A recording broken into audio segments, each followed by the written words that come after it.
اے ایمان والو، اللہ کو بکثرت یاد کیا کرو اور صبح و شام اس کی تسبیح بیان کیا کرو۔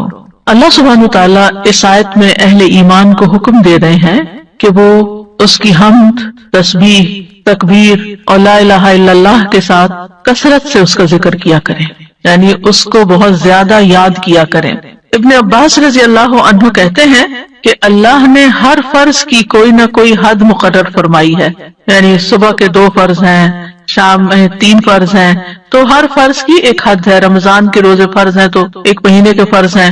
پھر عذر کی حالت میں وہ بھی معاف ہے، یعنی اگر انسان کو کوئی حقیقی عذر پیش ہو تو اس سے بھی اللہ تعالیٰ درگزر کرتے ہیں، لیکن نہ اس کے ذکر کی کوئی حد ہے اور نہ وہ کسی عذر سے معاف ہوتا ہے، یعنی اگر غفلت برتو۔ ہاں عقل یا ہوش نہ رہے تو اور بات ہے۔ اللہ تعالیٰ فرماتے ہیں سورۃ النساء میں فَاذْكُرُوا اللَّهَ قِيَامًا وَقُعُودًا وَعَلَى جُنُوبِكُمْ، اللہ کا ذکر کرو کھڑے، بیٹھے، لیٹے، یعنی ہر حال میں اللہ کو یاد کرتے رہو۔ یعنی ہم نے یہ خود ساختہ پابندیاں لگائی ہوئی ہیں کہ اس کیفیت میں ذکر نہیں کرنا، یا لیٹ کے نہیں کرنا، ضرور بیٹھو یا قبلے کی طرف رخ کر کے بیٹھو یا باوضو ہو کے بیٹھو پھر ہی ذکر کر سکتے ہو۔ نہیں، ایسا کچھ نہیں، ہر حال میں اللہ کا ذکر کر سکتے ہو۔ نبی صلی اللہ علیہ وسلم کے بارے میں آتا ہے کان یذکر اللہ فی کل احیانہ، کہ آپ اپنے ہر طرح کے حالات میں، ہر طرح کے اوقات میں اللہ کا ذکر کیا کرتے تھے۔ اور یہاں پر کیا فرمایا وَسَبِّحُوهُ بُكْرَةً وَأَصِيلًا، صبح اور شام یعنی دن کے پہلے پہر اور دن کے پچھلے پہر اللہ کی تسبیح کرو، کیونکہ جب انسان ایسا کرتا ہے تو اللہ تعالیٰ کی رحمتیں آتی ہیں۔ فرشتے بھی اہل ایمان کے لیے دعائیں کرتے ہیں، وَالَّذِي يُصَلِّي عَلَيْكُمْ وَمَلَائِكَتُهُ، وہی ہے جو تم پر صلاۃ بھیجتا ہے اور اس کے فرشتے بھی۔ تو یہاں اہل ایمان کو خطاب ہے، یا ایھا الذین آمنوا، اے لوگوں جو ایمان لائے ہو۔ ابن مسعود کہتے ہیں کہ جب اس آیت کے ساتھ پکارا جائے تو اپنے کانوں کو اس حکم کی طرف لگا دیں، توجہ کریں کہ اللہ تعالیٰ کیا کہنا چاہتے ہیں، اس کو غور سے سنیں۔ یا تو کوئی خیر کا کام ہوگا جس کا اللہ تعالیٰ حکم دے رہا ہوگا، یا کوئی شر ہوگا جس سے اللہ تعالیٰ تمہیں روک رہا ہوگا، اس سے منع کر رہا ہوگا۔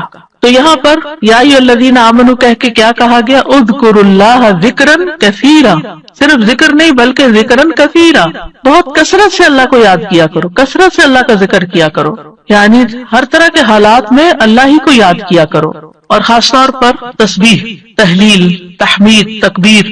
مجاہد کہتے ہیں یہ وہ کلمات ہیں جنہیں پاک، ناپاک، بے وضو اور جنبی بھی کہہ سکتا ہے، یعنی اگر کوئی حالت جنابت میں ہے تو بھی سبحان اللہ کہنے میں اس کو کوئی حرج نہیں، الحمدللہ وہ بھی کہہ سکتا ہے۔ جیسے اگر کسی کو نہانے کی ضرورت ہے اور اس کو تھوڑا ٹائم ہے نہانے میں کسی بھی وجہ سے، تو اس دوران اگر وہ پانی پینے لگا ہے تو بسم اللہ کہہ سکتا ہے، پانی پی چکا ہے تو الحمدللہ کہہ سکتا ہے، اسی طرح استغفر اللہ کہہ سکتا ہے۔ تو یہ کلمات ہر حال میں کہے جا سکتے ہیں۔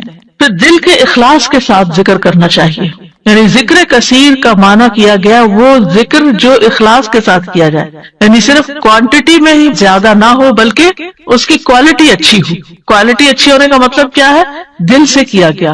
کثیر کا اپوزٹ قلیل ہوتا ہے، تو قلیل ذکر کون سا ہے، جو منافقین کرتے ہیں، وَلَا يَذْكُرُونَ اللَّهَ إِلَّا قَلِيلًا، کہ وہ اللہ کو بہت تھوڑا یاد کرتے ہیں، یعنی زبان سے اوپر سے کر دیتے ہیں لیکن دل سے نہیں کرتے۔ اور یاد تو ہوتی بھی دل میں ہے، یاد کسی کی بھی دل میں ہوتی ہے تو زبان پہ آتی ہے۔ اور دوسرے لفظوں میں کثیر کے مقابلے میں قلیل ذکر کیا ہے کہ انسان بس صرف صبح شام کے اذکار کرے، نمازوں کے بعد ذکر اذکار کرے، اور مختلف حالات میں جیسے کھانا کھایا یا مخصوص اذکار جو ہیں صرف ان کی پابندی کرے۔ لیکن ذکر کثیر اس کے برعکس کیا ہے کہ انسان ان خاص مواقع کے علاوہ بھی ہر حال میں اللہ کو یاد کرتا رہے، اللہ کی یاد اس کے دل میں تازہ رہے۔ اور یہ ایک ایسا عمل ہے، یعنی ایک ایسی عبادت ہے کہ اس پر عمل کرنے والا آرام کی حالت میں بھی، لیٹے ہوئے بھی، بیٹھے ہوئے بھی، چلتے پھرتے اللہ تعالیٰ کو یاد کر سکتا ہے۔ یعنی باقی کام کرنے کے لیے جیسے نماز ہے یا قرآن ہے تو اس کے لیے پھر آپ کو ایک ایفرٹ کرنی پڑتی ہے۔ خالی سبحان اللہ، الحمدللہ، اللہ اکبر پڑھنے میں آپ کو کوئی ایفرٹ بھی نہیں کرنی، صرف زبان ہلانی ہوتی ہے۔ اور انسان اگر اس چیز کا عادی ہو جائے اللہ کے ذکر کا، تو پھر اس کی زبان بری باتوں سے بھی پاک رہتی ہے اور اس کی زبان سے اچھے الفاظ ہی نکلتے ہیں۔ اور یہ جو ہم نے اپنے اوپر ایک ڈسپلن کے لیے پابندی لگائی تھی کہ کم از کم 100 دفعہ استغفار دن میں کرنی ہے، کم از کم 100 دفعہ سبحان اللہ پڑھنا، ٹھیک ہے، لیکن اس کا یہ مطلب نہیں کہ 100 دفعہ گنتی پوری ہوگی تو اب اس کے بعد کوئی پابندی لگ گئی ہے، آگے بس دروازہ بند ہے اور اس سے آگے نہیں جا سکتے. اتنا تو منیمم کریں ہی، یعنی اپنے آپ کو پابند کریں. کیونکہ جب انسان کسی بھی کام کے لیے اپنا ٹارگٹ سیٹ کر لیتا ہے نا کہ آج دن میں یہ کام میں نے اتنی دفعہ کرنا ہے یا فلاں اور فلاں کام، آپ کی ٹو ڈو لسٹ ہوتی ہے، تو آپ پھر اس کو چیک کرتے رہتے ہیں کہ ہاں یہ کام ہو گئے. اور اگر آپ نے کوئی ٹارگٹ نہیں سیٹ کیا ہوا، ہاں میں کروں گی تو پھر وہ کام نہیں ہو پاتا. تو اس لیے انسان کو اپنے لیے ٹارگٹ رکھنے چاہیے جتنے بھی آسانی سے رکھ سکے، 100 دفعہ 200 دفعہ کچھ بھی، لیکن اس کے علاوہ بھی کھلا بھی ضرور پڑھنا چاہیے، اور یہاں اسی کی طرف توجہ دلائی گئی ہے. امام ابو عمر ابن الصلاح سے پوچھا گیا کہ ذکر کی وہ کتنی مقدار ہے جس کو کرنے کے بعد انسان ان لوگوں میں شامل ہو جائے جو کثرت سے اللہ کا ذکر کرنے والے ہیں. قرآن مجید میں آتا نا وَالذَّاكِرِينَ اللَّهَ كَثِيرًا وَالذَّاكِرَاتِ أَعَدَّ اللَّهُ لَهُم مَغْفِرَةً وَأَجْرًا عَظِيمًا، کہ جو بہت زیادہ اللہ کا ذکر کثرت سے کرتے ہیں، مرد ہیں عورتیں ہیں، اللہ نے ان کے لیے بہت بڑا اجر تیار کر رکھا ہے اور بخشش عطا کرے گا اس کو. یعنی وہ پھر کیا ہے، یعنی کتنا کرے کہ ہم ایسے خوش قسمت لوگوں میں شامل ہو جائیں. انہوں نے کہا کہ اگر وہ نبی صلی اللہ علیہ وسلم سے ثابت شدہ اذکار پر ہمیشگی کرتا ہے، ثابت شدہ یعنی جو پروون ہے، سنت میں موجود ہیں، تو وہ ان لوگوں میں شمار ہوگا جو مرد اور عورتیں اللہ کا کثرت سے ذکر کرتے ہیں. وَسَبِّحُوهُ بُكْرَةً وَأَصِيلًا، اور اس کی تسبیح بیان کرو صبح اور شام.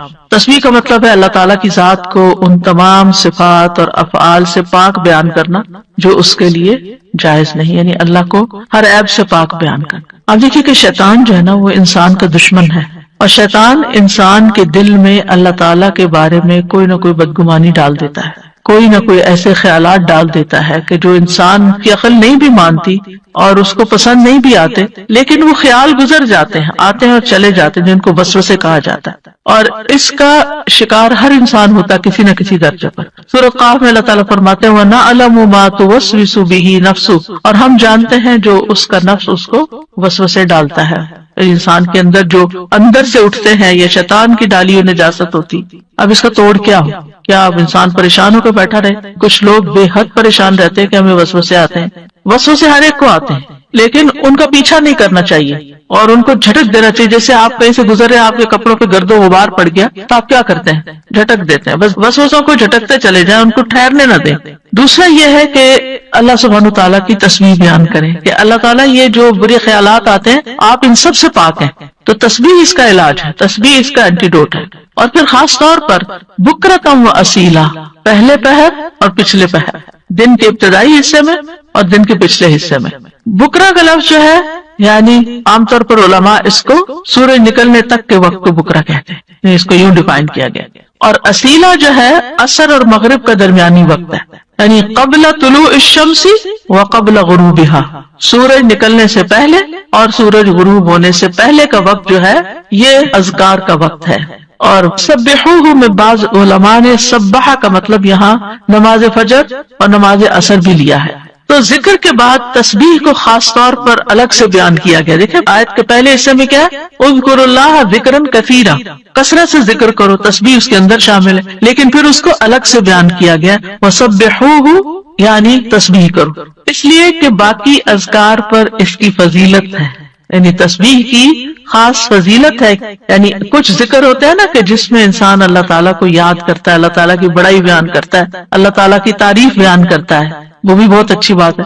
اور کچھ ذکر ایسے ہیں کہ جن میں انسان اللہ تعالیٰ کو ہر عیب سے پاک قرار دیتا ہے. تو تعریف مکمل ہی نہیں ہوتی، ذکر مکمل ہی نہیں ہوتا جب تک آپ تسبیح نہ کریں. تو تسبیح اس کا ایک لازمی حصہ ہے. اور پھر خاص طور پر اس لیے بھی کہ جیسے یعنی صبح شام وقت بھی بتا دیا گیا کہ تسبیح کا زیادہ اچھا وقت جو ہے یا مناسب وقت صبح اور شام ہے، کیونکہ یہ اوقات اپنے اندر ایک خاص فضیلت رکھتے ہیں. صبح کا وقت یہ برکت کا وقت ہے، اور والعصر عصر کے وقت یہ اللہ نے قسم کھائی. ادھر فجر کی والفجر ولیال عشر، اور ادھر عصر کی والعصر ان الانسان لفی خسر. وہاں پر انسان کو ایک دن مل رہا ہوتا ہے اور عصر کے وقت دن ہاتھ سے جا رہا ہوتا ہے. انسان خسارے میں پڑ رہا ہوتا ہے، لوز کر رہا ہوتا ہے، ایک چیز ہاتھ سے چھٹ رہی ہوتی ہے. تو جس وقت کوئی نعمت مل رہی ہے اس وقت بھی اللہ کو یاد کرو، اور جس وقت کوئی نعمت جا رہی ہے اس وقت بھی خاص طور پر اللہ کو یاد کرو. ان اوقات میں اگر انسان اللہ تعالیٰ کو یاد کرتا ہے تو پھر ڈپریشن کا شکار نہیں ہوتا. یہ ذکر اس کے دل کو اسٹرینتھن کرتا ہے، اس کو قوت عطا کرتا ہے. اور یہ دو اوقات جو ہوتے ہیں ان میں ذکر تھوڑا سا مشکل بھی ہوتا ہے، کیونکہ آپ دیکھیں کہ فجر کی نماز پڑھنے کے بعد جو نیند کا آپ کے اوپر خاص طور پہ راتیں آج کل بہت چھوٹی ہیں، تو اس وقت اپنے آپ کو روک کر رکھنا اور بٹھا کر، خاص طور پر اگر آپ کو اشراق پڑھنے کی عادت ہے تو وہ سارا وقت یعنی آپ اسٹرگل کر رہے ہوتے ہیں کہ سوتے جاگتے گزار رہے ہوتے ہیں کہ آپ سوئے نہیں اس وقت، کیونکہ بہت زیادہ برکت کا وقت ہے. یعنی کوئی معمولی اجر ہے کہ پورے حج اور عمرے کا ثواب اگر انسان فجر کی نماز پڑھ کے اپنی جگہ پہ بیٹھا رہے اور ذکر اذکار کرتا رہے اور پھر سورج نکلے اور پھر 2 رکعت پڑھ لے تو اتنا زیادہ اجر و ثواب. تو یہ اجر و ثواب ایسے مفت میں نہیں ملتا. اللہ تعالیٰ کو پتا تھا کہ یہ وقت بندوں پہ کتنا بھاری ہوگا. اور اسی طرح عصر کا وقت کام کاج کا وقت ہوتا ہے، دن جا رہا ہوتا ہے، انسان اپنے کام سمیٹ رہا ہوتا ہے، جیسے خاص طور پر جو لوگ جابس پر ہوتے ہیں یا بزنس میں ہوتے ہیں تو وہ آفٹر نون میں یعنی پھر تھکان کا شکار ہو جاتے ہیں سارا دن کام کرنے کے بعد. تو کچھ لوگ اس وقت آرام کرنے لگتے ہیں، تو وہ وقت بھی بڑا قیمتی وقت ہے. لیکن یاد رکھیے کہ ان افضل اوقات کے علاوہ سارا دن بھی اور کسی بھی وقت ذکر کرنا باعث فضیلت ہے. اور اللہ تعالیٰ نے تو ہمیں پیدا ہی اپنی عبادت کے لیے کیا ہے، تو عبادت کی کچھ خاص شکلیں ہیں اور کچھ خاص طریقے ہیں اور کچھ عمومی چیزیں ہیں جو انسان کو ہر وقت عبادت میں شامل کر سکتی ہیں. وَمَا خَلَقْتُ الْجِنَّ وَالْإِنسَ إِلَّا لِيَعْبُدُونَ. امام نووی کہتے ہیں کہ اس آیت سے پتہ چلا کہ بندے کی افضل حالت وہ ہے جب وہ اپنے رب کا ذکر کر رہا ہوتا ہے اور وہ ان اذکار میں مصروف ہوتا ہے جو رسول اللہ صلی اللہ علیہ وسلم سے وارد ہیں، یعنی جو آپ نے بتائے ہیں یا آپ نے کیے ہیں. اور اس طرح انسان اپنی زندگی کا مقصد پورا کر رہا ہوتا ہے. اس کے علاوہ ہم دیکھتے ہیں کہ تمام مخلوقات اللہ کا ذکر کرتی ہیں. تسبح لہ السماوات السبع، 7 آسمان اللہ کی تسبیح بیان کرتے ہیں. کبھی ہمیں خیال نہیں آیا آسمان کی طرف دیکھتے ہوئے کہ یہ تسبیح کر رہا ہے، اور یہ نہیں 7 کے 7 کر رہے ہیں. والارض، یہ زمین جس پہ ہم چلتے ہیں، جس پہ ہم چیزیں اگاتے ہیں اور جس پہ گھر بناتے ہیں، یہ زمین بھی اللہ کی تسبیح بیان کرتی. ومن فیہن، اور جو مخلوق ان کے اندر ہے، آسمان و زمین کے بیچ میں یا زمین کے اندر، چھوٹے چھوٹے کیڑے مکوڑے، ہر چیز، بڑے بڑے آبجیکٹس سبھی تسبیح کرتے، چرند پرند حیوان انسان. پھر فرمایا وَإِن مِّن شَيْءٍ إِلَّا يُسَبِّحُ بِحَمْدِهِ، اور کوئی چیز نہیں مگر وہ اس کی حمد کے ساتھ اس کی تسبیح کرتی ہے. وَلَٰكِن لَّا تَفْقَهُونَ تَسْبِيحَهُمْ، لیکن تم ان کی تسبیح کو سمجھتے نہیں ہو، یعنی ان کی اپنی زبانیں، ان کی اپنی بولیاں ہیں. إِنَّهُ كَانَ حَلِيمًا غَفُورًا، بے شک وہ ہمیشہ سے بے حد بردبار نہایت بخشنے والا ہے. داؤد علیہ السلام کے بارے میں ہم جانتے ہیں کہ ان کے ساتھ پرندے اور پہاڑ تسبیح کیا کرتے تھے. وَسَخَّرْنَا مَعَ دَاوُودَ الْجِبَالَ يُسَبِّحْنَ وَالطَّيْرَ، ہم نے داؤد کے ساتھ پہاڑوں کو مسخر کیا جو تسبیح کرتے تھے. فرشتے تسبیح کرتے ہیں. وَالْمَلَائِكَةُ يُسَبِّحُونَ بِحَمْدِ رَبِّهِمْ وَيَسْتَغْفِرُونَ لِمَنْ فِي الْأَرْضِ، فرشتے اپنے رب کی حمد کے ساتھ تسبیح کرتے ہیں اور زمین والوں کے لیے بخشش کی دعائیں کرتے ہیں. حاملین عرش جو ہیں وہ خاص طور پر اللہ کا ذکر کرتے ہیں. ان سب میں آپ دیکھیے، چاہے زمین آسمان کی ہر چیز ہو، چاہے فرشتے ہوں، چاہے پیغمبر ہوں، سب کے ساتھ تسبیح کا لفظ آ رہا ہے کہ تسبیح کرتے ہیں. یعنی خالی ذکر نہیں آیا بلکہ تسبیح آیا ہے. تو اس سے بھی تسبیح کی فضیلت پتہ چلتی ہے.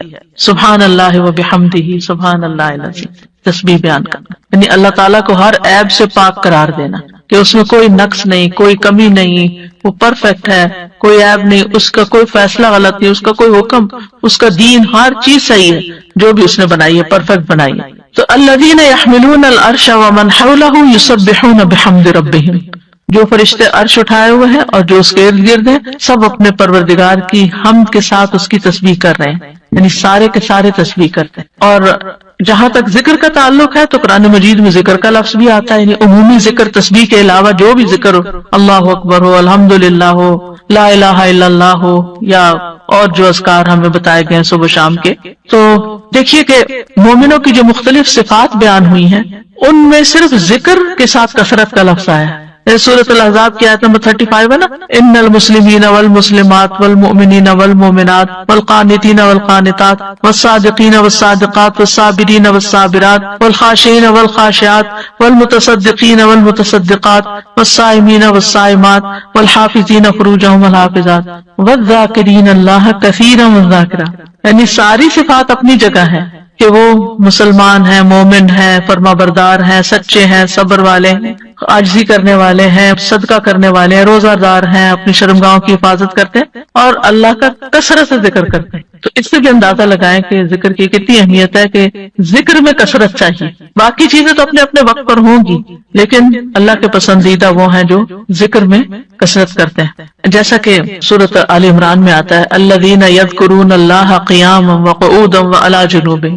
جو اللہ کو یاد کرتے رہتے ہیں کھڑے بھی، یعنی کچھ کام ہم کھڑے ہو کے کرتے ہیں، کھڑے ہو کے تھک جاتے ہیں تو وقعودا بیٹھ جاتے ہیں اور پھر لیٹ جاتے ہیں. تو چاہے کھڑے ہوں، چاہے بیٹھے ہوں، چاہے لیٹے ہوں، وہ ذکر نہیں چھوڑتے، ہر حال میں ذکر کرتے رہتے ہیں. یہ ان کی صفت ہے. یعنی ذکر کے لیے صرف کوئی وقت یا جگہ مخصوص نہیں ہے بلکہ ہر حال میں.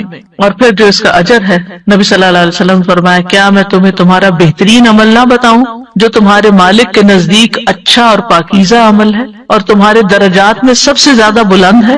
سونا چاندی کے خرچ کرنے سے بہتر ہے، اللہ کی راہ میں جہاد کرتے ہوئے تمہارے کفار کی گردنیں مارنے اور ان کے تمہاری گردنیں مارنے سے بھی افضل ہے. صحابہ نے عرض کیا کیوں نہیں؟ آپ نے فرمایا اللہ تعالیٰ کا ذکر. یعنی بعض اوقات انسان سوچتا ہے نا کہ میں تو کچھ کر نہیں پا رہا، لوگ تو بڑے بڑے نیکی کے کام کر جاتے ہیں، اتنے مالدار ہیں، وہ اتنا صدقہ خیرات کرتے ہیں. خاص طور پر انسان جب ایسی چیریٹیز کے بارے میں سنتا ہے جو لوگ بہت آگے بہت بڑے بڑے کام کرتے ہیں تو انسان سوچتا ہے کہ میرے پاس تو کچھ ہے ہی نہیں کرنے کے لیے، میں تو ان کے برابر کبھی آ ہی نہیں سکتا. کچھ لوگ ہر سال حج عمرے پہ چلے جاتے ہیں، انسان سوچتا ہے میں تو یہ بھی نہیں کر سکتا. اسی طرح کچھ لوگ اور بڑے بڑے کام کر رہے ہوتے ہیں، خدمت خلق کے بڑے کام کر رہے ہوتے ہیں. آپ کبھی کبھی پڑھتے ہیں نا کہ مخصوص شخصیات کے بارے میں، اس نے اتنے ہزار لوگوں کو مسلمان کیا، انسان سر پکڑ کے بیٹھ جاتا ہے کہ ہم نے تو ایک کو بھی نہیں شاید کیا. تو اسی طرح فلاں شخص نے اتنے 100 مسجدیں افریقہ میں بنوا دی، کہتے ہم نے کیا کیا؟ تو اپنا بہت ہی چھوٹا لگتا ہے بھی چھوٹا، ایسا کچھ نہیں. لیکن اس وقت کیا چیز انسان کو حوصلہ دلاتی ہے کہ پھر اگر ہمارے یہ وسائل نہیں ہیں یا ہم یہ نہیں کر سکے، ہاں ہماری طلب تھی کہ ہم یہ کر سکیں. کچھ کام ہوتے ہیں جو انسان کے ڈریمز ہوتے ہیں، کاش میں زندگی میں یہ کر لوں، لیکن پھر بھی نہیں، حالات اجازت دیتے، وسائل نہیں ہوتے. لیکن ذکر کر کے آپ ان ساری چیزوں سے آگے نکل سکتے ہیں. کیونکہ جو لوگ بڑے بڑے کام کرتے ہیں ان کے ساتھ بڑے خطرات بھی ہوتے ہیں کہ کبھی کسی وقت دل میں ریاکاری آ جائے، کسی وقت دل میں تکبر آ جائے، لوگ تعریف کر کر کے دماغ خراب کر دیں. تو جو چپکے سے بیٹھ کے کہیں نہ کہیں اپنے کام کاج میں لگا ہوا ذکر کر رہا ہے، اس کا تو کسی کو پتہ ہی نہیں کہ وہ کیا کر رہا ہے، وہ کتنے خزانے جمع کر رہا ہے. تو اس لیے جو چیز ہمارے ہاتھ میں ہے ہم اس کو تو گریب کریں، اس اپرچونٹی کو تو نہ جانے دیں، اس وقت کو تو نہ ضائع کریں، اس میں تو ہمارا کچھ بھی خرچ نہیں ہوتا. اور نبی صلی اللہ علیہ وسلم یہ بھی فرمایا، صحیح مسلم میں ہے، سبق المفردون قالوا وما المفردون یا رسول اللہ قال الذاکرون اللہ کثیرا والذاکرات. اچھا یہاں نوٹ کریں کہ ذکر کرنے والوں میں عورتوں کے نام بھی ساتھ ساتھ ہیں، کہ یہ صرف مردوں کے لیے نہیں ہے، عورتیں بھی اس میں شامل ہیں. نبی صلی اللہ علیہ وسلم نے فرمایا مفردون سبقت لے گئے، آگے چلے گئے، سابقون بن گئے. صحابہ نے پوچھا اللہ کے رسول مفردون کون ہے؟ آپ نے فرمایا اللہ کا بہت زیادہ ذکر کرنے والے مرد اور عورتیں، یہ مفردون ہیں جو اللہ کے قریب ہو گئے. تو ذکر ایک ایسی چیز ہے کہ جو انسان کو اللہ کا قرب عطا کرتا ہے، اور بھی بے شمار فائدے ہیں. جہاں تک صبح و شام کے اذکار کا تعلق ہے تو سورۃ غافر میں آتا ہے، نبی صلی اللہ علیہ وسلم کو ارشاد ہے وَسَبِّحْ بِحَمْدِ رَبِّكَ بِالْعَشِيِّ وَالْإِبْكَارِ، اور صبح اور شام اپنے رب کی حمد کے ساتھ اس کی تسبیح کیجیے. یہ ڈائریکٹ حکم، جو پہلے آیت میں نے آپ کو سنوائی تھی اس میں بھی حکم ہے صبح و شام کا، اور یہاں بھی ابکار کا لفظ ہے، وہاں بکرا کا ہے، یہاں ابکار کا لفظ ہے، عشی والابکار، یعنی روٹ ایک ہی ہے لیکن تھوڑا سا تبدیل ہو گیا. سورۃ طٰہٰ میں بھی آتا ہے فاصبر علی ما یقولون وسبح بحمد ربک قبل طلوع الشمس وقبل غروبها ومن آناء اللیل فسبح واطراف النہار لعلک ترضی. سو ان باتوں پہ صبر کیجئے جو وہ کہہ رہے ہیں، اور سورج طلوع ہونے سے پہلے اور اس کے غروب ہونے سے پہلے اپنے رب کی حمد کے ساتھ تسبیح کیجیے. تو تسبیح کا خاص وقت جو ہے، ویسے سارا دن کر سکتے ہیں، خاص اوقات یہ بتائے جا رہے ہیں جو قرآن میں خود بتا دیے گئے. اور رات کے کچھ اوقات میں بھی بس اس کی تسبیح کیجیے.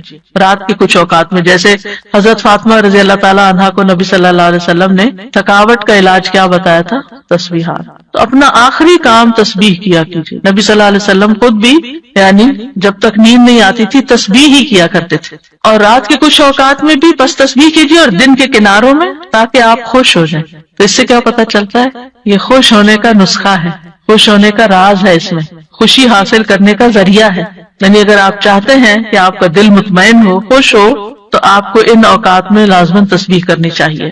اور جو ان اوقات میں تسبیح نہیں کرتے وہ غافلین میں شمار ہوتے ہیں, کیونکہ اللہ تعالیٰ فرماتے ہیں وَاذْكُرْ رَبَّكَ فِي نَفْسِكَ تَضَرُّعًا وَخِيفَةً وَدُونَ الْجَهْرِ مِنَ الْقَوْلِ بِالْغُدُوِّ وَالْآصَالِ وَلَا تَكُن مِنَ الْغَافِلِينَ. اور اپنے رب کا ذکر کیجیے اپنے دل میں عاجزی اور خوف سے, بغیر بلند آواز کیے, چپکے چپکے, دل ہی دل میں, صبح اور شام کے وقت, اور آپ غافلوں میں سے نہ ہونا. یعنی جو ان اوقات میں تسبیح نہیں کرتے, ذکر نہیں کرتے, وہ غافل شمار ہوتے ہیں. اور خاص طور پر اس وقت میں جو تھوڑا سا بھی ذکر کیا جاتا ہے اس کا اجر بہت زیادہ ہے. رسول اللہ صلی اللہ علیہ وسلم نے فرمایا جو لوگ نماز فجر سے سورج نکلنے تک اللہ کا ذکر کریں, مجھے ان کے ساتھ بیٹھے رہنا زیادہ پسند ہے. کیونکہ نبی صلی اللہ علیہ وسلم کو حکم دیا گیا تھا نا, وَاصْبِرْ نَفْسَكَ مَعَ الَّذِينَ يَدْعُونَ رَبَّهُمْ بِالْغَدَاةِ وَالْعَشِيِّ يُرِيدُونَ وَجْهَهُ. آپ ان لوگوں کے ساتھ رہیے, ان کے ساتھ بیٹھیے جو اپنے رب کو صبح شام پکارتے ہیں, اور ان سے اپنی نگاہیں نہ پھیریے. تو آپ نے فرمایا مجھے ان کے ساتھ بیٹھے رہنا زیادہ پسند ہے بنسبت اس کے کہ میں اولاد اسماعیل سے 4 غلام آزاد کروں. ایک وہ نیکی ہے, اور ایک ایسے لوگوں کی کمپنی میں بیٹھنا جو اس وقت اللہ کا ذکر کرتے ہیں, اور میں ایسے لوگوں کے ساتھ بیٹھا رہوں جو نماز عصر سے سورج غروب ہونے تک اللہ کا ذکر کرے. یہ زیادہ پسندیدہ ہے اس سے کہ 4 غلام آزاد کروں. تو نماز عصر کے بعد کا وقت بھی صرف جمعے کا دن نہیں, کیونکہ ہم عام طور پر جمعے کے دن پھر بھی تھوڑا سا بہتر کر لیتے ہیں, لیکن عام دنوں میں ہم اس وقت کو دھیان نہیں کرتے. ٹھیک ہے, اگر اس وقت میں آپ کے کچھ مخصوص کام ہے گھر کے, یا واک کا وقت ہے, یا کوئی بھی, تو اس وقت کی برکت کی وجہ سے کہ یہ ذکر کا خاص وقت ہے. اور آپ نے یہ بھی دیکھا ہوگا کہ پرندے بھی صبح کے وقت سورج نکلنے تک چہچہا رہے ہوتے ہیں, اور پھر اس کے بعد جب چڑیا اپنے گھونسلوں کو جاتی ہیں اور جو بھی سورج غروب ہو جاتا ہے تو خاموشی سے سونے لگتی ہیں. تو یہ اوقات بھی یعنی ایک نیچرل تسبیح کے اوقات ہیں. اور ابھی آگے بھی وہ ذکر آئے گا, تسبیح آئے گی جو آپ نے حضرت جویریہ رضی اللہ تعالیٰ عنہ کو سکھائی تھی, وہ بھی انہی اوقات میں پڑھنے کی تسبیح ہے. اور صبح کے وقت ذکر کرنے سے شیطان کی گرہیں کھل جاتی ہیں انسان سے. جب انسان صبح کے وقت اٹھتا ہے اور پھر وضو کرتا ہے, نماز پڑھ لیتا ہے, ذکر کر لیتا ہے, تو حشاش بشاش خوش مزاج ہوتا ہے, ورنہ سستی ہوتی ہے اس کو. پھر اسی طرح یہ ہے, رسول اللہ صلی اللہ علیہ وسلم نے فرمایا بنی آدم کے ہر انسان کو 360 جوڑوں پر پیدا کیا گیا ہے, اس کے جسم میں 360 جوڑ لگے ہوئے ہیں.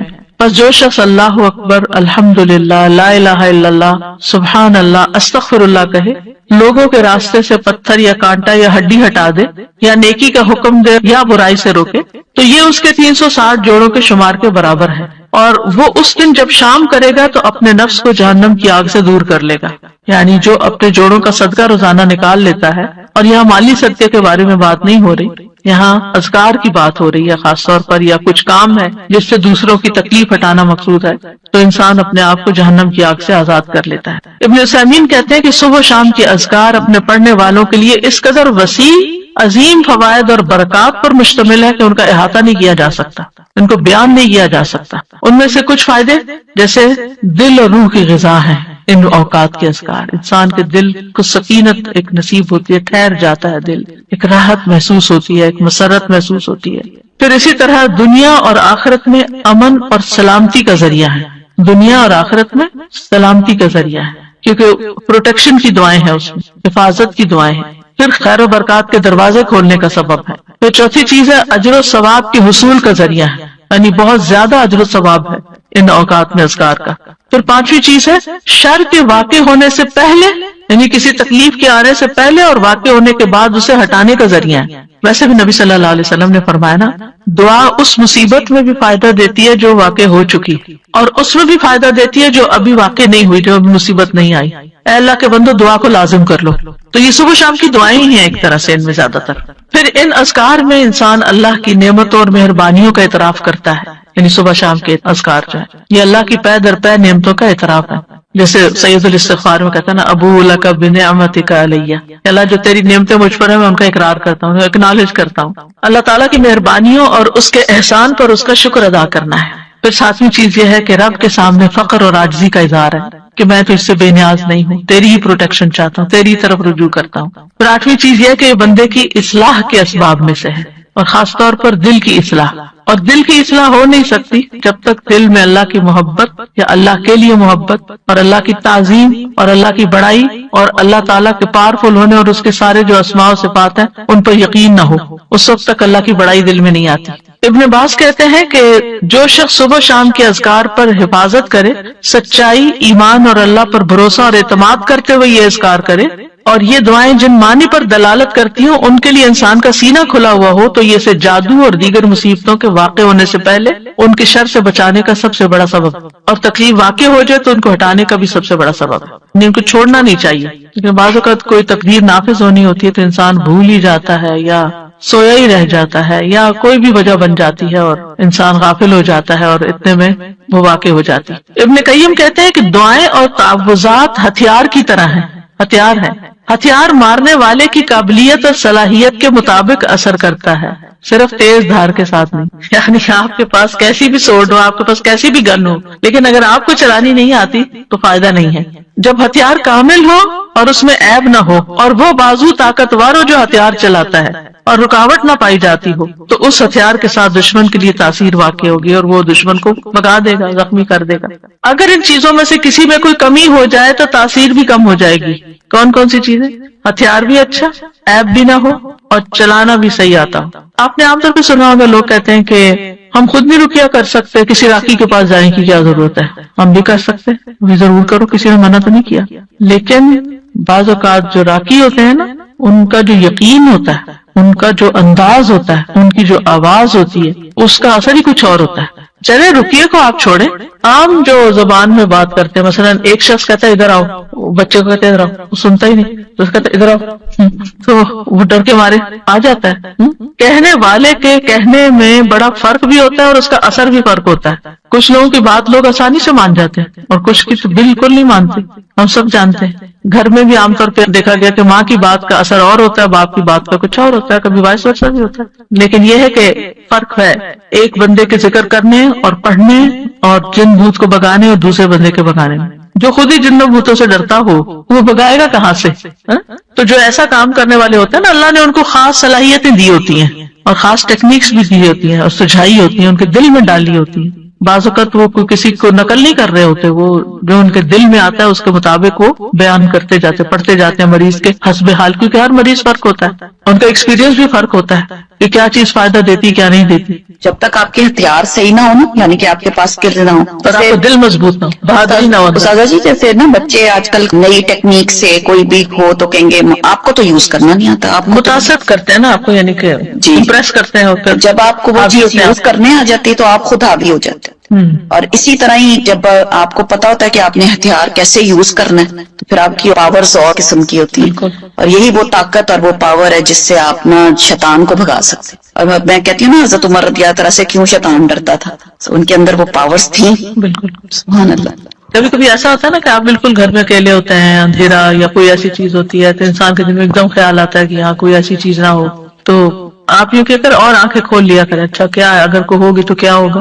سر جی آپ نے ایک دفعہ بتایا تھا کہ ذرا سی تھوڑی آواز کے ساتھ ڈانٹا جائے تو پھر ڈر خود نکل جاتا ہے، تو 2-3 دفعہ اس طرح سے ہوا تو الحمدللہ ذرا سی آواز زور کر کے کہ ہمارا گھر ہے، ہم رہتے ہیں، جو بھی مخلوق ہے تنگ نہ کرے، مطلب اپنے آپ کو زیادہ باروب بنا کے اور ڈر نکال کے ان کو ڈرانا چاہیے۔ بالکل، تو الحمدللہ اس سے فرق پڑتا وہ ہے۔ متین ہاشمی صاحب ہوتے تھے کراچی میں، شاید آپ کے ہوتے ہوئے وہ لیکچر دینے آئے ہوں گے، انہوں نے ایسی بہت سی ٹیکنیکس بتائی تھی۔ وہ جنات کا علاج کرتے تھے اور ان کی آواز بھی اتنی ٹھہری ہوئی تھی، کوئی غصہ بھی نہیں کرتے تھے، کچھ نہیں۔ تو وہ کہتے تھے کہ جہاں کوئی ایسا مسئلہ ہو تو میں جا کے کہتا ہوں کہ دیکھیں ہم اشرف المخلوقات ہیں، ہم انسان ہیں اور آپ کا کوئی حق نہیں یہاں رہنے کا، میں آپ کو حکم دیتا ہوں یہاں سے چلے جائیں، اور وہ چلے جاتے تھے۔ تو بہرحال یہ تعوذات جو ہیں اور صبح شام کے اذکار جو ہیں، یا تو شر کے اسباب کو واقع ہونے سے روک دیتے ہیں، یا پھر وہ ان کے درمیان اور ان کی کامل تاثیر کے درمیان رکاوٹ بن جاتے ہیں، اسباب اور اثر کے بیچ میں رکاوٹ یعنی وہ چیز آ تو رہی ہوتی مگر اس کا اثر جلد ختم ہو جاتی،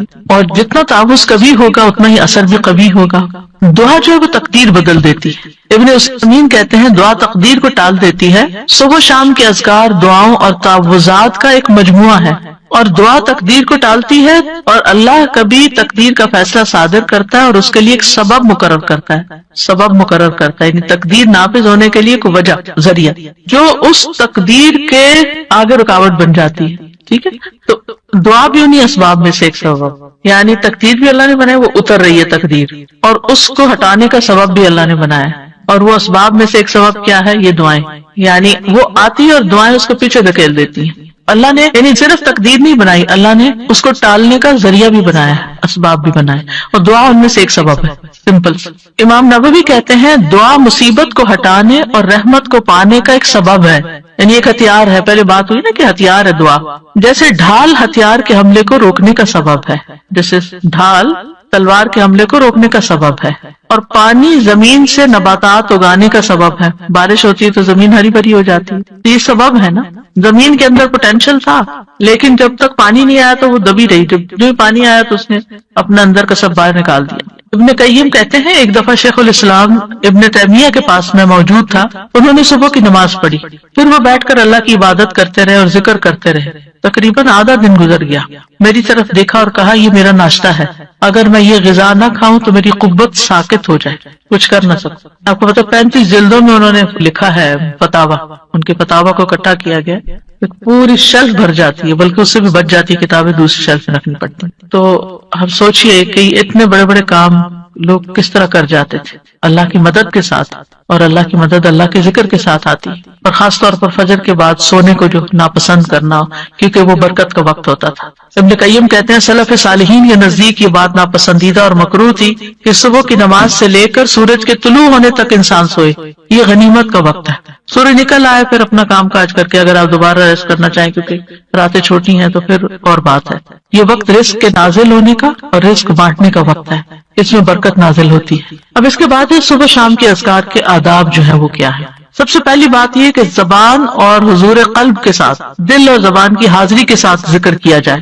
جب یہ دونوں چیزیں متحد ہو جاتی ہیں اور اذکار کرنے والا سچائی، یقین اور اللہ کے ساتھ اچھا گمان کرتے ہوئے ان کے معنی میں غور و فکر کرتے ہوئے پڑھتا ہے تو یہ پڑھنے والے کو فائدہ دیتی ہے، اس پڑھنے والے کی حفاظت ہوتی ہے، اس سے مصیبتیں دور ہوتی ہیں. ابن قیم کہتے ہیں تمام اذکار سے افضل اور زیادہ مفید وہ ذکر ہے جس میں زبان اور دل ساتھ ہوں، جو بول رہے ہیں وہ آپ کا دل سمجھ بھی رہا ہے اور اس کے موافق ہوں، اور وہ نبوی اذکار سے ہوں، یعنی سنت سے ثابت ہوں، اور ذکر کرنے والا معنی اور مقصد سمجھتا ہو. پھر اسی طرح ان اذکار کا وقت جو ہے طلوع فجر سے پہلے شروع ہو جاتا ہے اور طلوع شمس سے پہلے تک رہتا ہے، یعنی جو ہی اذان ہوتی ہے نا فجر کی اس وقت سے شروع ہو جاتا ہے سورج نکلنے تک. اور شام کے اذکار کا وقت عصر کے بعد سے لے کر رات کے اول حصے تک ہوتا ہے، مغرب کے وقت تک. اگر کسی سے یہ اوقات رہ جائے، ان سے محروم ہو جائے، بھول گیا یا کوئی رکاوٹ بن گئی تو کوئی حرج نہیں. صبح کے اذکار چاش کا وقت ختم ہونے تک پڑھ لے